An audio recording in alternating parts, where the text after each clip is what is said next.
powerful and how profound, flying high through golden air, till in shadow I was drowned, powerless in my despair. Now my cold sun scorns to shine, bitter soul, infernal fear. The roses hold more thorns than mine. Winter is eternal here. Shattered by the endless night, battered, friendless, in affright. Dreams of love are shades of grey that fray while colours fade away.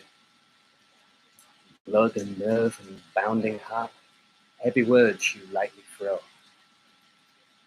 How can spirit come apart like tears in rain or the melting snow? Yet the sun still shines divine, phoenix rising, wings unfurled. Golden glowing, smile and shine, there is beauty in the world. There is hope and joy and love, ride the dark nights of the soul. You can rise, transcend above that sense that you're no longer whole. In the darkness of the night, I will try to shine a light. All my pain will disappear. I refuse to live in fear. I will be a force of light, like a candle in the night. Life's cruel lessons I can take, my crystal spirit cannot break.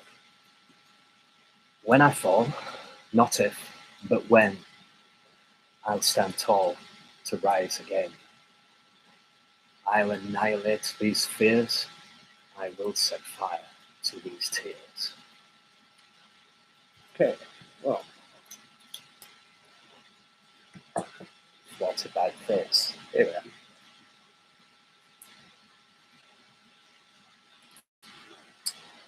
I never imagined I would awaken to the sight of a torturer, and two of them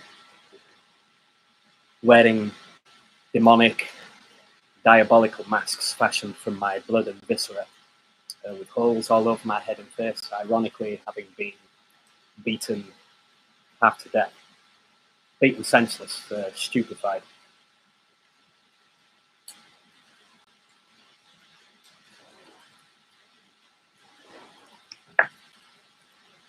Even in a life full of lynchings and violence, in which I took a particular gleeful pleasure in poking some rather unpleasant people in the eye. You don't imagine that fate will befall you. You don't imagine that anything so nightmarishly diabolical or so hellishly demonic will happen to you. But it can. And as a result, with traumatic brain injuries and having been psychologically murdered, I have a sense that I awoke in hell to the sight of gleeful demons and casual cannibalism and diabolism. I mean, these two shaven silverback gorillas, these two gigantic, overgrown monkeys from the seventh circle of hell, they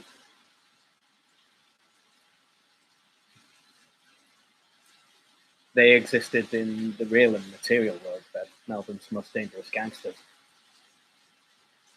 This language I'm employing might sound melodramatic, but it's not. I'm not unhinged. I'm not divorced from reality in any delusional sense. This all occurred. It really happened. The damage was inflicted, and savagely at that. This was an episode from the real and material realm.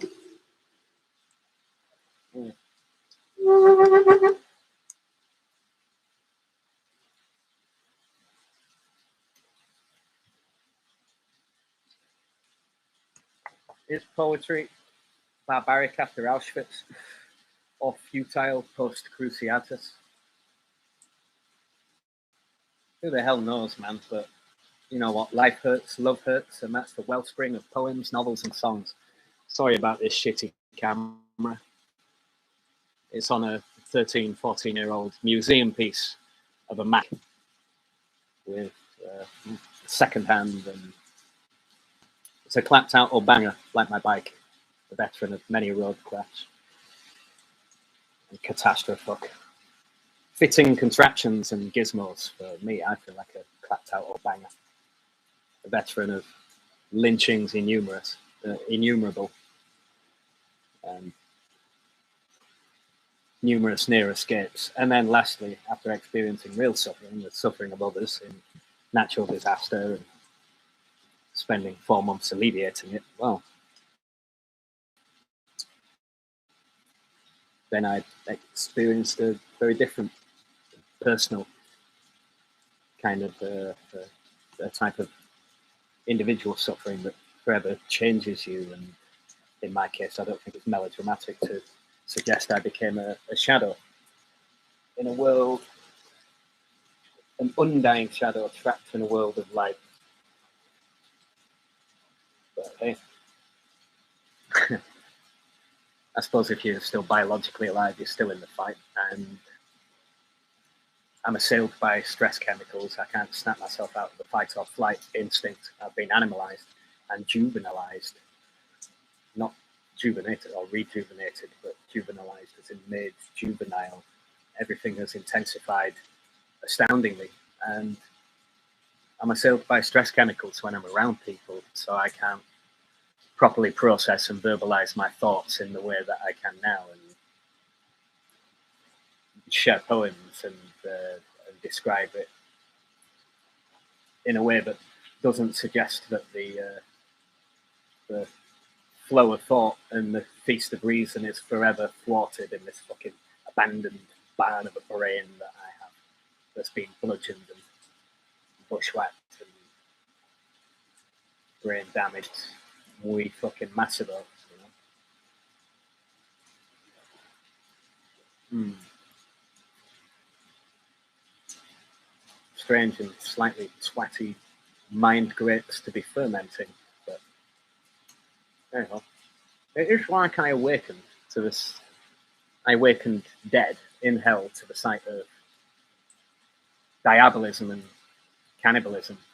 I woke in hell dead to the sight of my torturers, gleeful demons, the pair of them. And then I was later in that long and sick morning. But how do you measure time in such an episode and realm and plane, dimension and experience? It becomes the endless second into which all time collapsed. It's like I awoke in hell and then was released later, the next morning, late morning, and released into a palm-shaded purgatorial paradise in pandemic time. Crawling here to heal, and the rest of the world fucking goes crazy. Monster raving loony. Spaz-frazzled space cadets at every turn, not merely the brain damaged amongst us.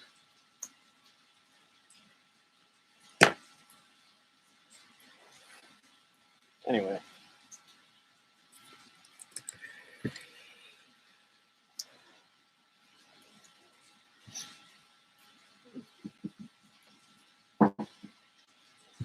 It's been a remarkably interesting experience in its way, I suppose.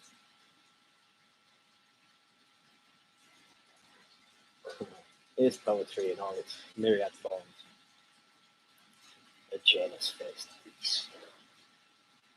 Is it barbaric or merely futile? Or do our mammalian flailings have worth? Who knows?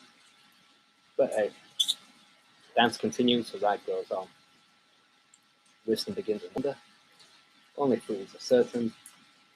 Up your knees and feel the breeze. Think of me when you come. And all that shite. Alright.